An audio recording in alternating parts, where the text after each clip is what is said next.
As a Black feminist cultural critic, I am committed to examining Black cultural expressions against dominant popular culture as a pedagogical location that articulates the politics of difference. In my current doctoral work, I explore the positioning of the Somali in the Canadian imaginary. More broadly, I examine the ways Somalis have appeared in the news as criminals or visuals of our slain bodies after we've encountered the police, and the ethical concerns of news stories and a journalistic process that has roots and traditions from slavery.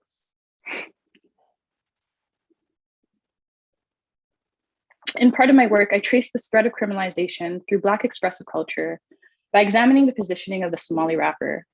Specifically, I explore the blurred lines between hip hop studies and global hip hop, that hip hop as Black culture and a culture of rebellion always has transcended the nation state and its fictional boundaries.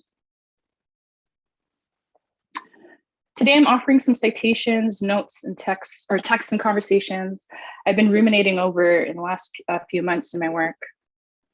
I've been thinking a lot about the positioning of the Somali rapper by globally revered artists like Drake in his identity formation, the hypervisibility of Somalis in news stories about crime, the heartbreak of Warsan Shire that has discursively wandered its way into the work of Beyonce, and the disappearance of this demographic from broader cultural analysis and discourse. I've been thinking about the thread of logic around race, ethnicity, and identity formation in Canada and how it seeps its way into Black culture too, through counter narratives by these artists. The intervention and cultural criticism of Trisha Rose, Imani Perry, Bell Hooks, Joan Morgan, Stuart Hall, Ronaldo Walcott, Robin D.G. Kelly, Michael Foreman, and their citational followings guide my thinking and intervention here.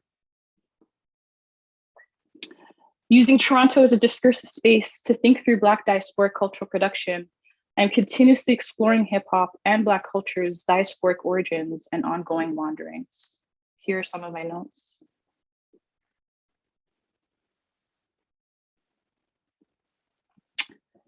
In 2013, the Somali community was portrayed as responsible for Toronto's hidden drug community through Rob Ford's crack cocaine fiasco. 1 year later, Toronto-born rapper Aubrey Drake Graham referred to a growing Somali criminal archetype in a newly released single, Draft Day. Over a Lauryn Hill sample and for a little over 4 minutes, the rapper talks about a sudden rise to fame, from being an unrecognized local Toronto artist to achieving international cultural impact. The song details achieving loyalty from friends through this process, with reference to friends who will take the fall for him, an implication we can assume of a loyal brotherhood that requires taking a risk with the legal system or their lives through an unspecified loss. By the second verse, Drake details a conversation with two hitmen who he instructs to not move forward with taking a hit for the rapper because of his fame. He raps, know some Somalis that say we got it, wallahi. Get us donuts and coffee, we'll wait for him in the lobby. And I gotta tell him chill, Sprite got me on payroll. Let that man live. They say, okay, if you say so. See whatever I say go. The song was released the same year that East Africans, specifically from the Somali diaspora, plagued Toronto's growing homicide list, symptomatic of a gentrifying city pushing out the poor as it itched to become world class. The release of Draft Day, which immediately garnered popularity in the rapper's home city for referring to one of the city's most visible diasporas, is part of a growing thread of constructing Somalis as Toronto's latest Black criminal trope.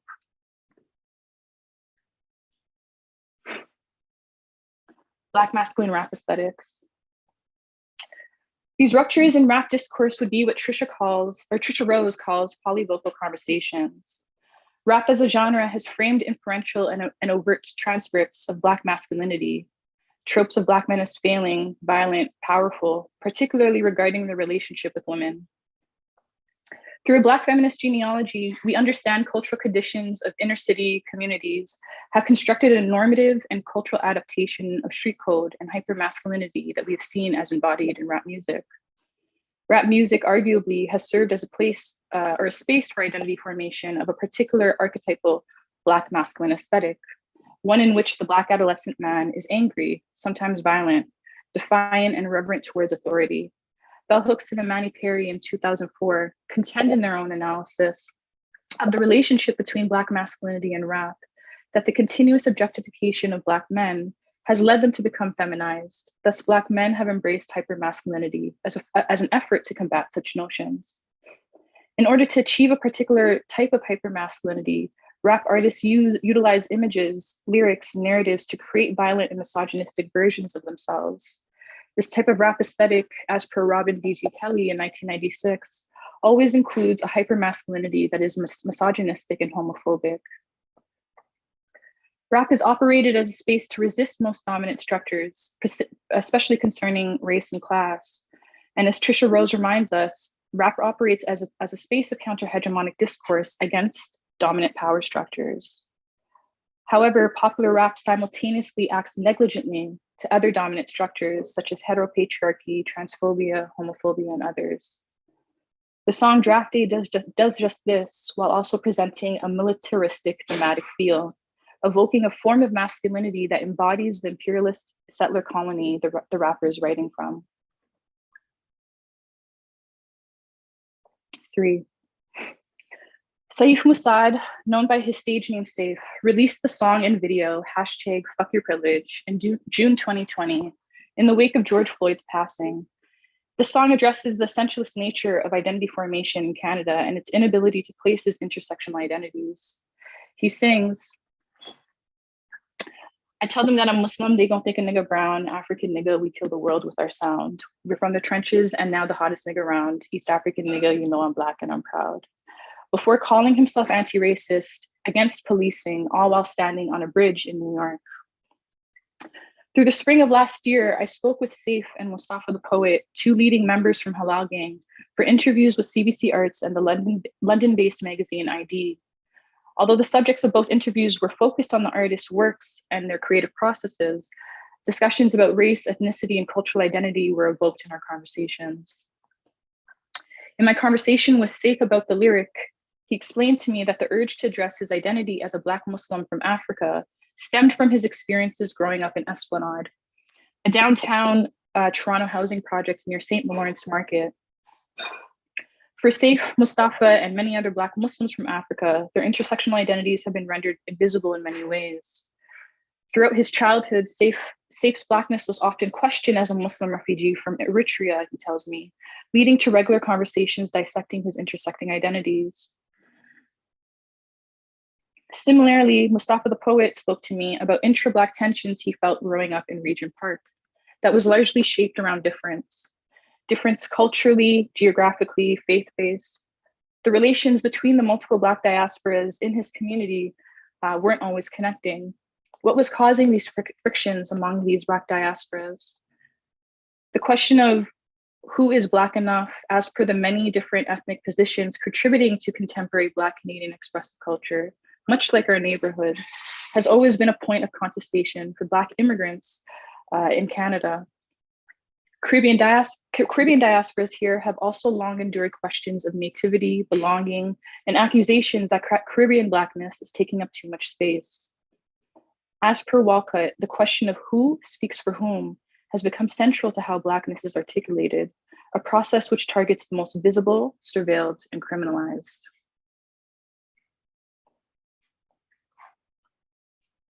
The chain of disappearance that renders Somali and other East African artists invisible in Black Canadian cultural production, I believe, is largely shaped by logics around authentic Blackness.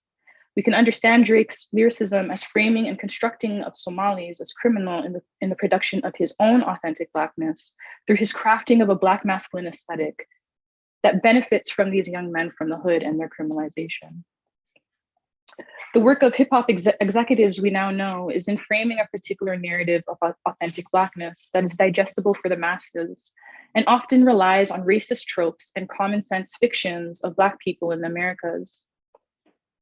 In 2003, Patrick Johnson examined authentic Blackness as a performance. The idea of performing Blackness is the work of individuals or groups who appropriate this racial signifier to define the boundaries of this category and to simultaneously exclude other individuals and groups. The deployment of an authentic version of Blackness requires the assumption of something opposite, something not Black enough. This chain of disappearance or exploitation of memory of the cultural contributions of one of Canada's most hyper-visible demographics is a result of a thread of logic about race, ethnicity, and Blackness in Canada that leads to the erasure of and a discourse about Somalis as authentically Black.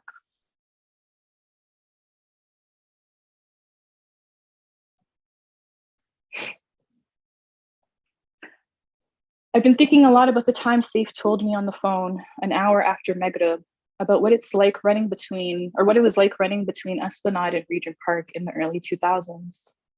He tells me about how Smoke Dog and him made money, how they would meet with their friends after a day's work at the UBK Masjid for prayer, how they would swap and share clothing when they slept at one another's cribs. I've been thinking a lot about the intimacy of these young men, estranged from their homelands, part of their neighborhood and community, as well as their elders who hold different expectations for them, creating layers of displacement and isolation. I've been thinking about the intimacies that led to the formation of halal gangs.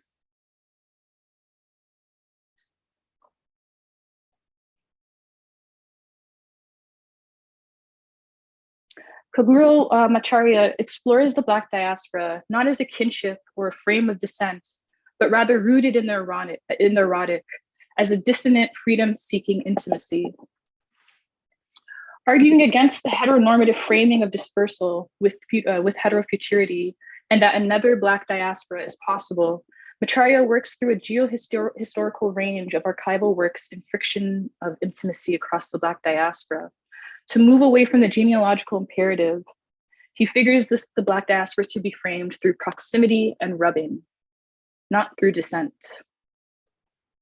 Black diasporas speak past, over, and through each other, producing not a unified or unifying chorus, but dissonant voices that every so often come together in their shared quest for freedom.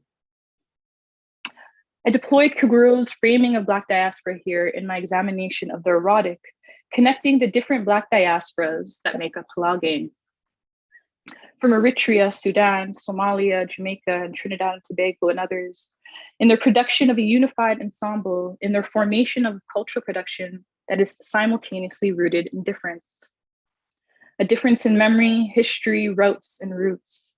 I've been thinking about Macharia's desire to move away from a genealogical imperative of diasporic kinship, how diaspora is understood through descent and geography. Macharia's framing of Black diaspora as a dissonant, freedom-seeking intimacy that is framed through proximity and rubbing. Proximity to one another in relation to exile, imperialism, colonialism, gentrification, and how their bodies move through a necropolitical settler state. Rubbing that instigates an immediate adjacency and contiguity. For both Saif and Mustafa in Esplanade and Regent Park, East Africans were not seen as Black enough or authentically so, and that is precisely what united them.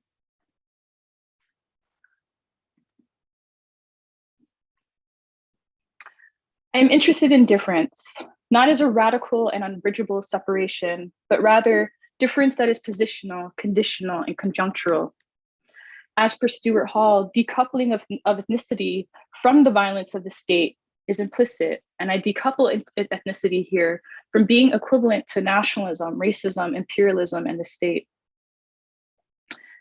In his essay, Rhetorics of Blackness, Rhetorics of Belonging, Ronaldo Walcott deploys Stuart Hall's concept of difference through new ethnicities to produce complex positionalities, identifications, and intra-Black Creole identities in his exploration of the multiple forms of Black immigrants belonging to the Canadian nation state.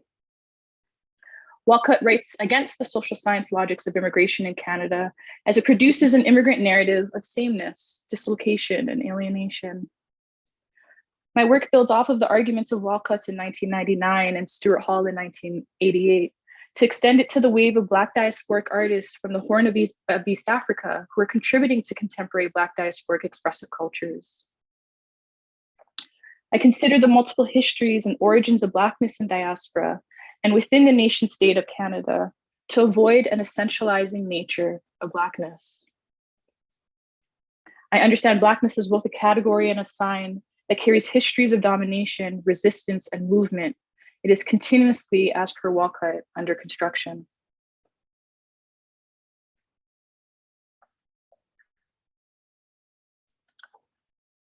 In the artwork for his recent track, War Baby, Puffy L's offers an animation of a black Jeep parked in the south side of Regent Park, with deteriorating buildings and destruction in clear view, a reference to the rampant gentrification of the neighborhood since 2005.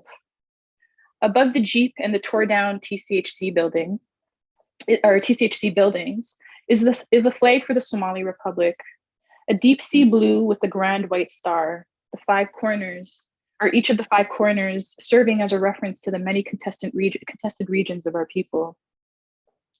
This work then becomes a response to the ramifications of British and French and Italian colonialism, both here and there, a diasporic wandering for the young Somali rapper. Through War Baby, Puffy L's is compelling the listener to consider how gentrification, imperialism, colonialism, and poverty in the settler colonial state positions the Black Muslim refugee.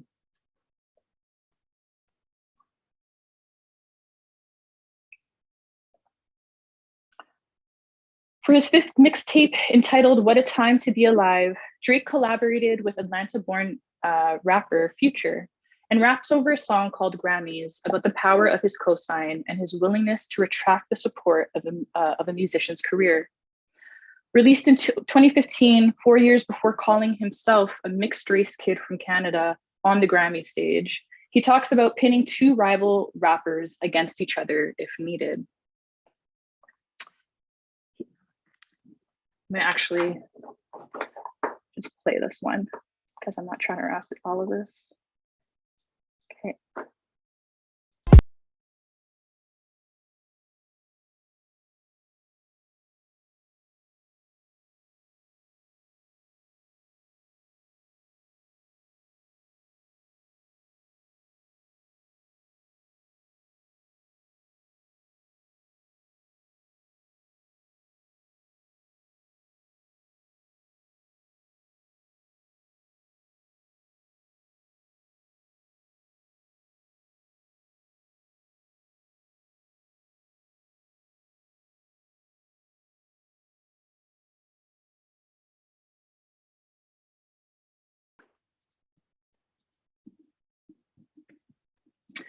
These lyrics, allegedly, were a response to the call out of Drake by Mo G, a former member of Halal Gang who addressed the rapper on Instagram in 2015 in front of a Toronto community housing TCHC sign on a Regent Park building. In the short video, Mo G asked fans and Drake about the rapper's use of aesthetic sounds and slang developed by his collective while denying them real material support. Mo G pointed out the racial and class makeup of the members of Halal Gang, identifying the theft of their cultural contributions without payment or credit.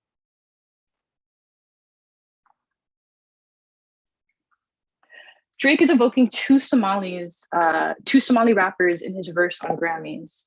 The first is Mo G. The second is Top 5, a young rapper from Jungle, also known as the Lawrence Heights neighborhood. Here we see how Drake positions two Somali rappers from two different hoods against one another in his attempt to assert his power and authenticity. What does it mean to map poor Black neighborhoods for the broader world that you have no current or historical proximity to? What does it mean to claim vulnerable spaces and people that you have no relation or commitment to? What is the material, social, political impacts of bringing more visibility to already hyper-surveilled and policed locations in your identity formation? We might understand Drake's relationship with artists from Toronto's priority housing as a practice of cultural cartography, an unjust categorization of human hierarchy in relation to place, as it applies to the cartographic rules Catherine McKittrick explores in Demonic Grounds. That's if we understand Drake's positioning of himself through narratives, subjectivities, and stories that are not his own, but largely that of young Somalis from the hood. Drake borrows, steals, and then abandons through the process of repositioning himself through poor Black migrants and refugees. The two neighborhoods that Mo G and Top 5 are from, Regent Park and Jungle, alongside their collectives, have formed real tensions in consequence of this moment and these lyrics.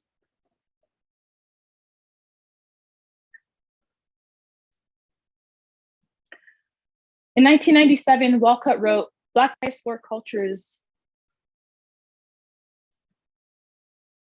In 1997, Walcott wrote, Black diasporic cultures are most engaging and critically affirmative when the practices of reinvention are highlighted and displayed in a complex fashion. End quote. Hip hop culture blossoming from Canada is rooted in diasporic wanderings, tensions, and offers us a wealth of reflection, discussion, and debate in global hip hop studies. As Mark Campbell and Charity Marsh wrote in 2020, to think about hip hop cultures within Canada is to necessarily struggle with the problem of the nation, as hip hop's fluid and diasporic nature troubles some of the routine ways in which we understand culture, nation, and art. End quote. Hip hop studies in Canada disrupts the rigid boundaries of this discipline. Hip hop studies in Canada offers us then something beyond borders and our current imagined worlds. Thank you. And I want to actually riff on some themes that are apparent in Afrosonic Life in the book that's releasing next month, that is making its rounds. So I'm going to talk a little bit and hopefully just only play a little tiny bit of music. But of course, as I begin my framing, I return to Sylvia Wynter, which has been one of the most generative text and bodies of work that have helped me sort of move this idea along. In 2000, when she was being interviewed by David Scott, she said there is always something else besides the dominant logic going on, and that something else constitutes another, but also transgressive ground of understanding. Not simply a socio-demographic location, but the site both of a form of life and of possible critical interventions. And I use this quote to help orient me to try to make sense of a variety of what I call Afrosonic innovation across the Black diaspora. So my investment then in the term sonic is a way for me to inclusively work with a variety of sounds and sound making process practices that are not limited to music. I find that when we limit the analysis to music, there's so many entanglements with industry that it problematizes and tangles up the work a little bit. So not just limited to music, but particularly I attempt to widen the analysis beyond just market and exchange value music. So the term sonic in my work then is deployed as a way of becoming attentive to the sonar frequencies invented across a range of instruments and practices, and you know, some of them are not always audible to the human ear. So capturing the attention of the human ear is a central way in which the forced commodification of Africans was interrupted. We think back to Aunt Hester's scream, that pivotal moment that shows up in both Fred Moten's In the Break and also Frederick Douglass's autobiography. It's, you know, the human ear, you know, capturing the attention of the human ear is a central way in which the forced commodification of Africans is interrupted, and as a way to demonstrate one's humanity by seeking refuge within the frequencies available to the human ear. By focusing on innovations, so the second half of Afrosonic innovations, the continuous invention of sounds by Afro-diasporic people becomes central to how I want to think about moving beyond what is manufactured and focusing on what is invented and emitted within or without or beyond the industry and the infrastructure, but always still in relation to people and into audiences. Sound in my work then exists with or without the audibility of human ears, but the sonic is intimately related to the human senses, but not necessarily human intelligibility. The sonic is for me, a more useful relation in a project like Afrosonic Life, not just because it's central to, not just because the centrality of human audibility, but also because the sonic is also a specific relation to the speed of sound waves. It illuminates how time as speed is connected to what and how we hear.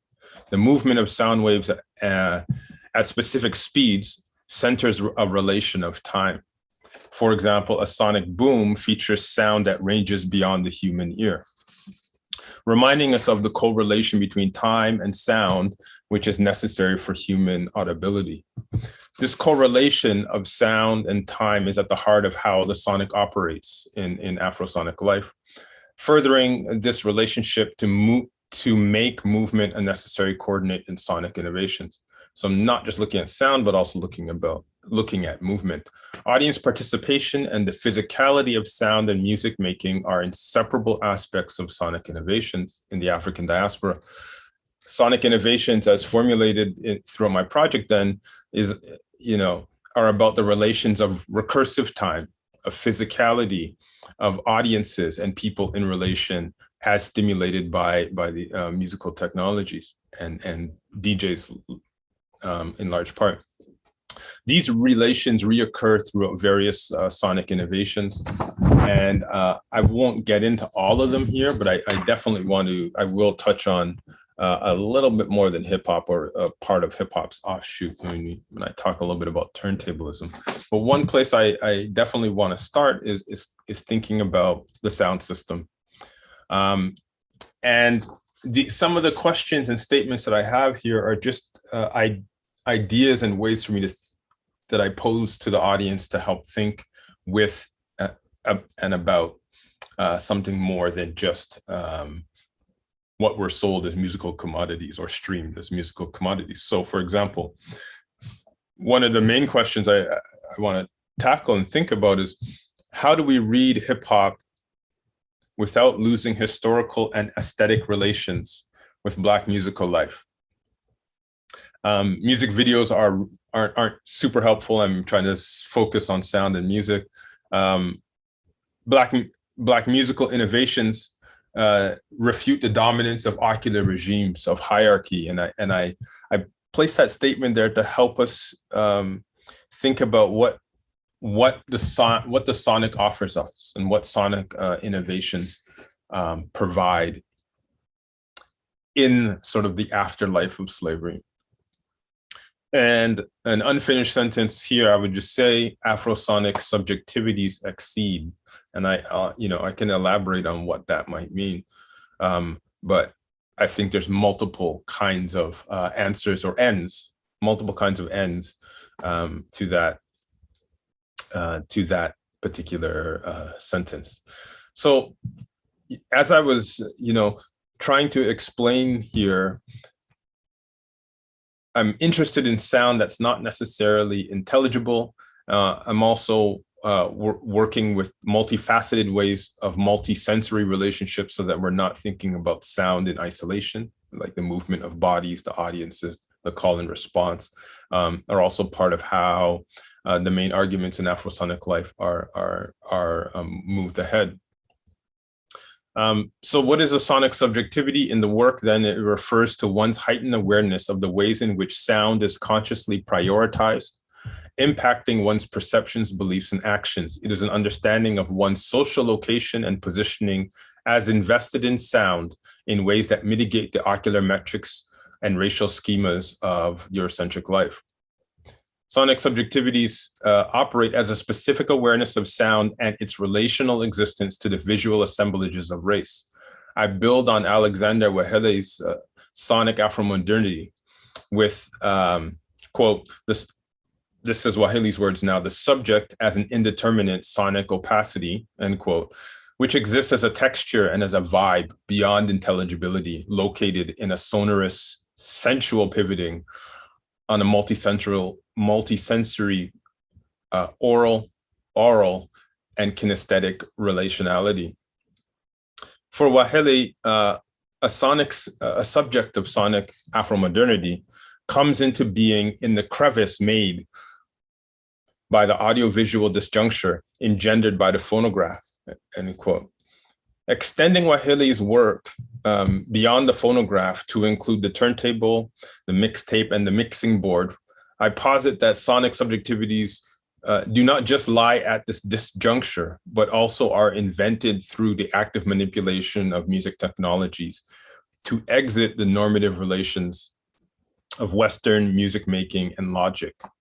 Sonic subjectivities become possible in the space between the intended use and the actual misuse of sound technologies, both analog and digital.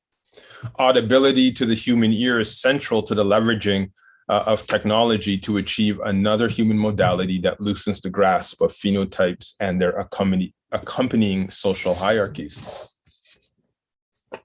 So,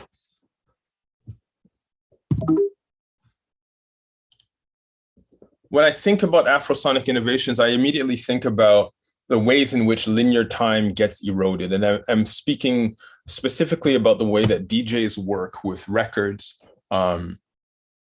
audiences in improvised ways with live audiences in front of them. And when I say erodes linear time, I think about all of the different techniques that a DJ can do to a particular song, which it essentially unfinishes that song. One could never arrive at the end in the way that the end is etched into a piece of vinyl at the end of a groove, or in which it's imagined that one will stop listening to that particular song and move on to another song.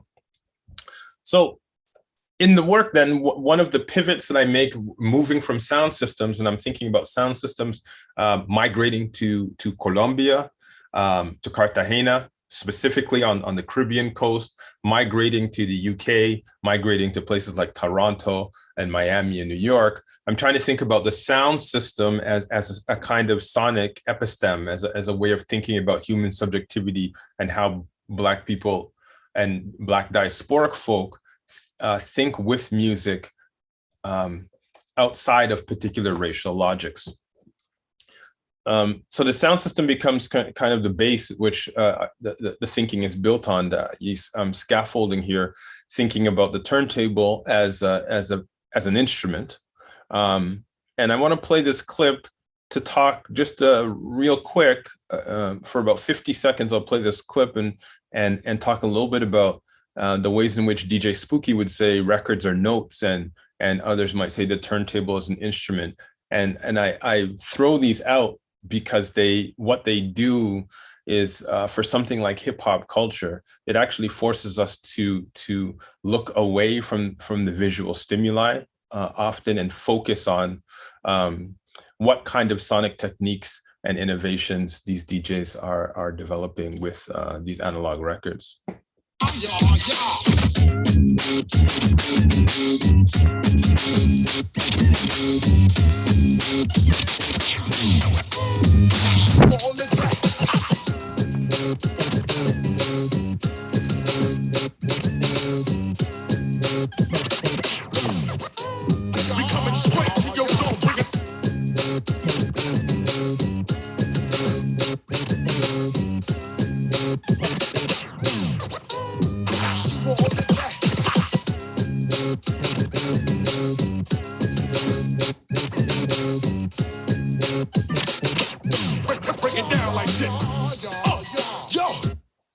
So I want to stop there and let me just quickly return to where I was and talk a little bit about the turntable as instrument, and what you're seeing on your screen are two turntablists from the legendary X-Men crew, who have been doing this for about 20 years now. And what you're seeing is at the heart of what I call Afrosonic life, Afrosonic innovations. They are extending this song, deconstructing all of the pieces. So they're literally decomposing the song and recomposing the song together. And there is no end. They're unfinishing this song. They're opening up. So when I say Afrosonic innovations exceed, they are exceeding all of the limitations placed upon the musical commodity embedded into, encoded into these wax records. Now, Afrosonic innovations, they don't comfortably rest within the dominant cultural logic of Western societies. In the book, I argue that they are articulations of methods of Black life, ways to live beyond the structures of the governing racial logic. Many sonic innovations, such as scratching a record, so you saw lots of scratching there, for example, are illegible, right? activities that cannot be read by the dominant logic as anything other than entertainment. The dominant logic in this particular scenario I'm going to name as Western European thought remains constrained by a theoretical apparatus generated by the practice of transatlantic slavery and its need to cast human relations as property relations. These limitations mean a liberal humanist approach to reproduces the social relations of its existence, guaranteeing a linear narrative of freedom in one's escape from being property. Afrosonic innovations imagined as forms of public nuisance and more recently commodified forms of entertainment fit neatly into concepts of property that constrain how the theoretical possibilities of sound in the African diaspora might be understood. So people that would be uncomfortable with this kind of turntables performance are interested in hearing the end of the song in the way in which the song is produced as a commodity. And at 3 minutes and 40 seconds, they're expecting to hear the end of the song, or they want to hear the lyrics of the song. And for me, I argue that the conditioning of the commodity and sort of the property relations that structure our existence on this planet, this side of the planet, hinder our ability to generate the kinds of analyses that I'm trying to push for in Afrosonic life. Liberal humanist is a system of understanding of the human condition as one imbued with autonomy and the freedom to author one's own life, history, meaning, and actions. Given the inherent analytical problems of liberal humanism, for me, it's fruitful to analyze sonic innovations in the African diaspora using Wahili's notion of sonic Afro-modernity. And that's really where I sort of put my stake in the ground and try to advance Wahili's ideas there around sonic Afro-modernity.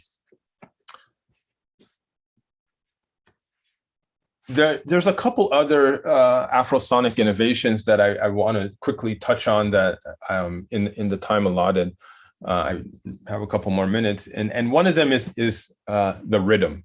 And the Riddim is something that comes out of Jamaican sound system culture in the late 1950s. And it really is at the very beginning an accident, right? It's an accidental forgetting to put the vocals on top of an instrumental track and cutting a record. And that was called a version. So you would literally have the beginning of the B-side of records being pressed was the finding out that audiences actually enjoyed the instrumental track and they would sing the track alongside the instrumental, right? And the very first, I think, time in 1967 with the Paragons on the Beach, they played the instrumental that they accidentally cut, and the audiences wanted to hear it 30 times. So they ended up playing the record 30 times. I think there's a significance there. But moving towards the Riddim method, which is a way of thinking about how specifically reggae and dancehall use instrumental rhythms or use backing rhythms and reuse them, right? In the work, I play with this idea to think about versioning, dubs, remixing, covers, and mashups as ways to think about the multiple, right? Moving out of the singular and thinking about multiplicity and the ways in which one deals with what are our paradigms and templates for dealing with multiplicity. So what is interesting about rhythm science, or rhythms in general, is to think about how the understanding of sound structures people's behaviors in accepting sameness and difference. So, for example, the rhythm that I'm going to play for you is one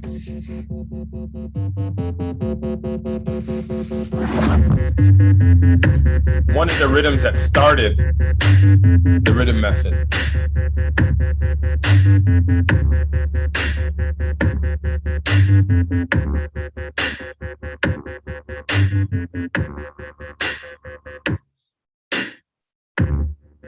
So that is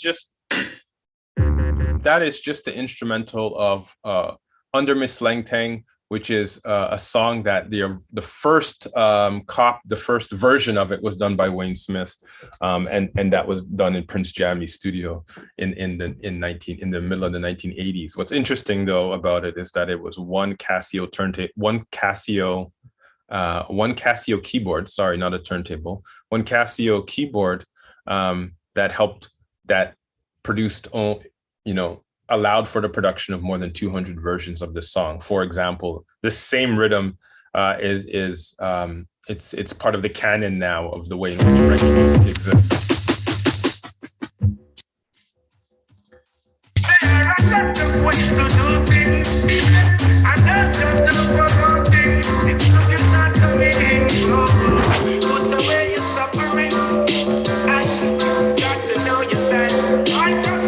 So that is Sizzla featuring Garnet Silk, their version on the rhythm on the under Miss Langtang rhythm.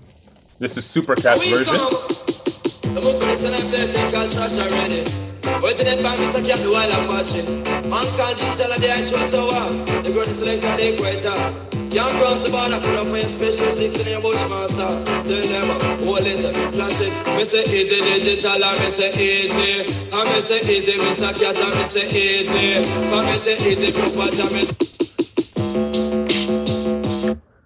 So those are just two of the hundreds of versions of songs that use the same backing rhythm, right? And the last one that I'm going to play for you is what showed up in Toronto by 87, 88, using the same rhythm.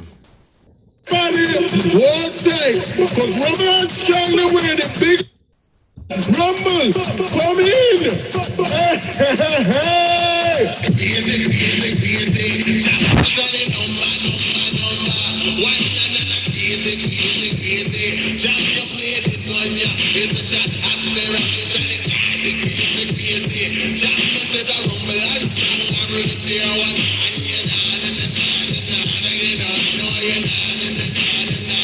not, I'm a sit at the rumble. They come to my sensation. With me banner, as a man strong. We got the teacher, I got the next style of version. In a Jamaica, you can say, and even in rap, I'm saying, Basta! Kiss me, baby! The way I chat, got so big. So the MC on that track, his name is Rumble, another Scarborough resident, and he and his partner Strong at the time recorded this record.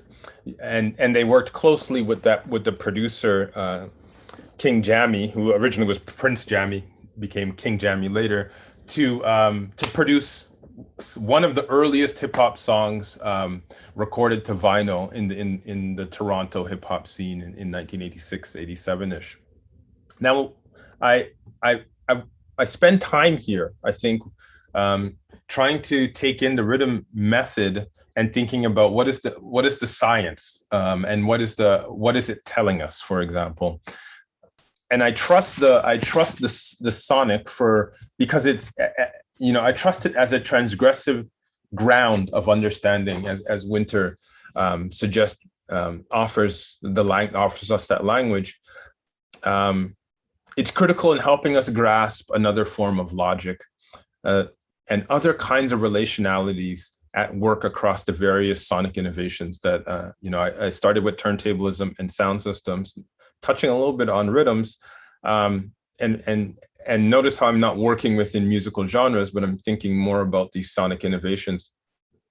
The constraints of Western thought has us for too long obscuring the kinds of subjectivities birthed by Afrosonic innovations because they lay beyond the bourgeoisie ideal of secular man.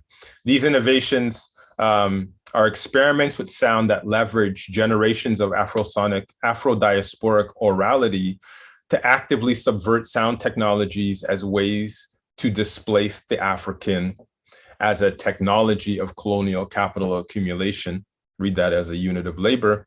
These innovations extend pleasure and Black joy in ways that are multisensory, that are opaque, and which mitigate the biocentric nature of Europe's ocular obsession. In displacing the ocular as the central processing modality of Western human life, Afrosonic innovations foster possibilities of subjecthood that propose different ways to live as humans. A praxis that combines the ocular, kinesthetic, and sonic to creatively foster subjectivities, often recalibrated in relation to man.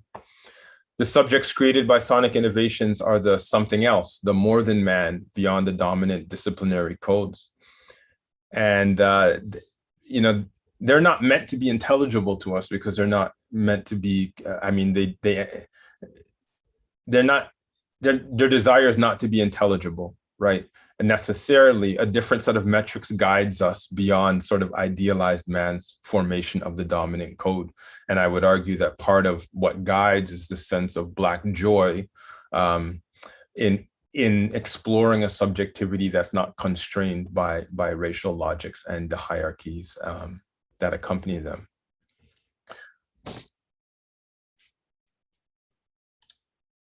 I want to end with a reflection back in Toronto in hip hop of what you see as a cover from an album that was released in 2004 called Welcome to Planet Earth. These three gentlemen are from a larger crew called the Monolith Crew, and their Earth is an acronym for instinctive reaction to struggle. So, and when you see the cover of their album, there's something interesting about their work having this kind of not just an outer national yearning, right, in the ways in which we think about diasporic connections and movement, but having this sort of interplanetary imagination, right, that uses the music to propel futures otherwise. Whoa, whoa, whoa, whoa.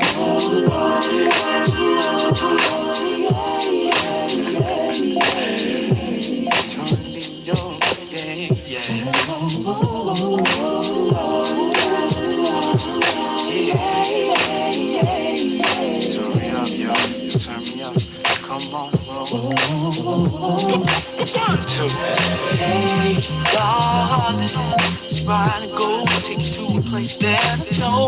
Whether you chips or drink a hydro. Can't forget it, yes. Your body, yeah. I'll take you from the stroller to a place nice to go. Planet.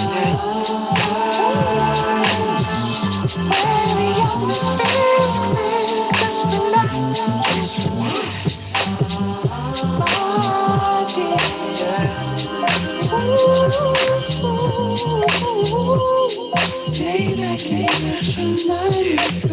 Cause the night is significantly, we can get people to see the vision we see. Communicate easily, especially when the isms in me. Check out the imagery, niggas display it vividly. We come from planet Earth where there's no prejudice or bigotry. This is a new way of thinking with new philosophies, linking our hope with how it ought to be. We've established a better system where the people live properly. Changing impossible to probably. It's flow mobility, flow memory. So I want to stop there and thank you for entertaining us, and I'm looking forward to this conversation. But I do want to, what I want to leave you with from Ursa's, that one was called Track's Lament, was the multiple ways in which sonic innovations become this bedrock for imagining another kind of subjective subjecthood or subjectivity outside of the planet Earth. You know, in when you think about Afrofuturism and Parliament and George Clinton, but also within the confines of a particular city like Toronto. So thank you.